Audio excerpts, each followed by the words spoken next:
In this video I want to ask a really important question, which is, can the Pi network or Pi ever become the global currency for people around the world? And do take this video of a grain of salt because there's a lot of speculation involved, but I think it's a pretty cool video in general.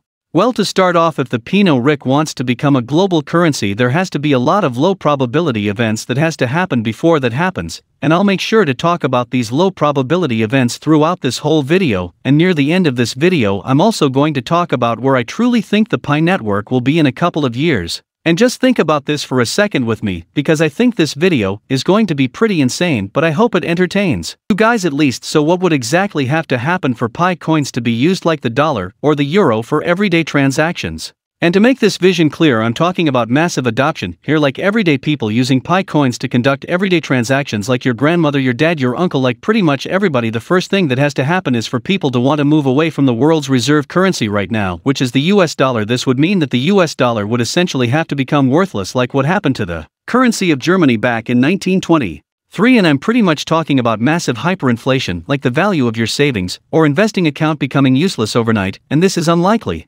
That happened even with all the money being printed and all the money being borrowed. Most of the money being borrowed are from Japan or China, and I doubt both of these countries have an incentive to crash the US dollar, and the economies of Japan and China are too dependent on US consumers, and selling the dollar would increase the price of their products in the US, making consumers less likely to buy and pretty much killing their own economies in the process. We also can't view the printing of US dollars in isolation, even though Congress has authorized trillions of dollars being printed since 2020, so has other countries as well. Japan has authorized a $129 billion stimulus package to combat the pandemic, and China also unveiled a $500 billion fiscal stimulus package. Basically, the value of the US dollar isn't going to drop because every other country is also playing this money printing game. But this global money printing game might eventually be the reason why currencies around the world might eventually crash.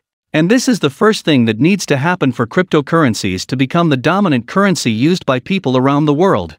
Essentially, countries around the world had to screw up so bad that there's no other choice but to use cryptocurrencies. You see, each time my country printer borrows more money, its currency loses a bit of credibility, and there will eventually be a breaking point where these currencies completely lose value. Basically, money printing is okay on an individual basis, but the aggregate might eventually become a problem. Now, I don't think countries around the world think that they have the infinite money glitch, and this is unlikely to happen again and again. But for the sake of this video, let's say that they do. Let's say that we have the pandemic 2.0 or 3.0 and also 4.0. The US is printing more money, and so is other countries around the world, and eventually gets to a point that hyperinflation really does happens. Your $1 million retirement account is now useless, your saving account is useless, and businesses can't really operate because the money that they use has no value. And for most people who's watching this video might think, now this is the chance for cryptocurrencies to take over. But not so fast. The next thing that has to happen is for people to put their money into cryptocurrencies instead of commodities or other currencies. What's more likely to happen is that there ought to be one or two currencies in the world that still have a bit of credibility, and that's where most of the money will go to, and not to mention commodities like gold and silver, which has been trusted for thousands and thousands of years. And another question I have for you guys is watching this video is, would you really want to live in a world like this when many of the global currencies around the world began to crash? We'll see so much suffering and despair in the world. This is when radical people start sharing their message, because they know that many people are looking for a solution and also an answer to the problems. Personally, this is when I'm going to start dipping out and move myself to some isolated forests until this whole thing settles down. So in summary, it might not be so nice to see currencies around the world crashing, but let's say that this crash doesn't happen for another 10 or 20 years. And by that time, people have a pretty solid understanding and also acceptance of cryptocurrencies in countries like China, India, and also the US have created their own cryptocurrencies that have backed by themselves. And if this is true and a crash does happen, this does give an opportunity for people to move their cryptocurrencies, or US-based cryptocurrencies or Indian-based cryptocurrencies, into more decentralized cryptocurrencies, because I'm assuming all it really takes by then is a quick click of the button. And let's say that this does happen and people are exchanging their government-backed cryptocurrencies for more decentralized cryptocurrencies.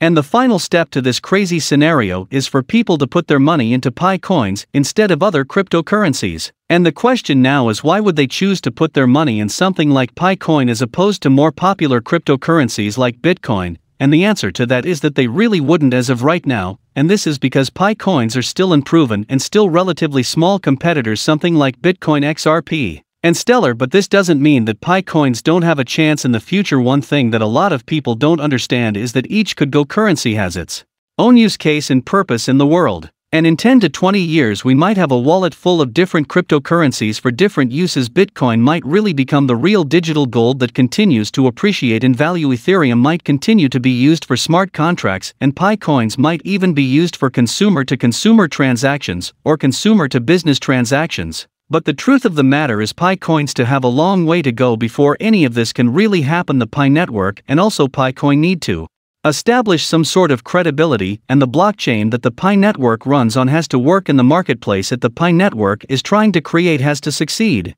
This means that the Pi economy has to have enough buyers, sellers and also merchants, and the platform also has to continue to grow over time, and the coin has to grow so much in popularity that eventually becomes a household name. I told you guys my analysis was going to be crazy, and I wasn't lying to you guys. This is unlikely to really happen, but just bear with me for a while before I tell you guys where I really think the Pi number will be in the future. Now, this is not an easy thing to do, and many coins have tried to make this a reality.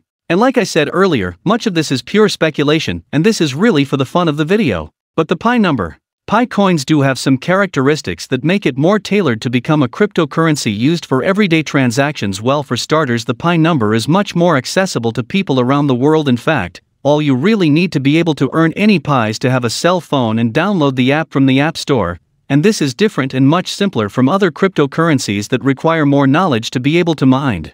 And you can't say the same thing for a lot of other currencies around the world. And this accessibility might be the reason why Pi coins become the go-to choice when a crash does happen. Think about the more recent hyperinflation cases that happened in countries like Zimbabwe, and you might think that Bitcoin might become the obvious case, or people in these countries. But the problem here is that Bitcoin just isn't accessible for the average person there, and the volatility of the coin was not great for making everyday purchases. But what I can say is that most of people will have a mobile phone in their pockets, and this in return will allow them to buy, sell and transact Pi coins. And from this maybe you can make the case that Pi coins will become the dominant currency for consumer-to-consumer transactions, and also consumer-to-business transactions, assuming that government currencies around the world somehow crashes. So basically, to sum up, this crazy scenario, currencies around the world have to be so mismanaged that people have to be looking for something else, and by that time cryptocurrencies also have to be so popular that people choose to put their money into these currencies instead of other foreign currencies or commodities. And lastly, the Pi network becomes an obvious choice because it becomes a household name.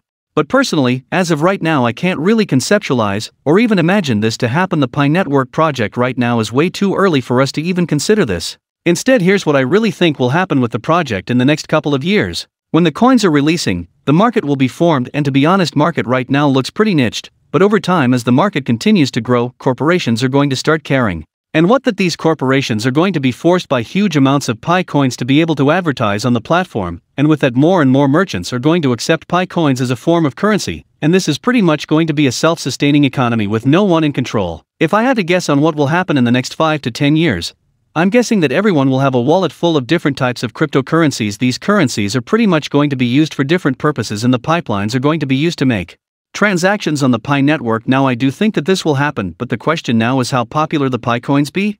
I think in the worst case scenario, the Pi network or Pi coins will be a niche market for people who want to buy and exchange things. It won't replace a US dollar, it won't replace Bitcoin or Ethereum. Instead, it's going to work alongside these other cryptocurrencies and real currencies. And it's going to be its own economy on the internet. But the point of this video is to really entertain and also to prove the point that the currency does have some good characteristics that make it a good reserve currency. In a way, it's fully decentralized, accessible, and also it has a limited amount, and the success of the Pi network really depends on how popular it's going to get in the next couple of months and also the next couple of years. So if you want to see the project succeed, make sure you tell your friends, and I hope you guys are having a great week. Thank you guys so much for watching this video. Make sure to like and subscribe, and like always, I'll see you guys again next time.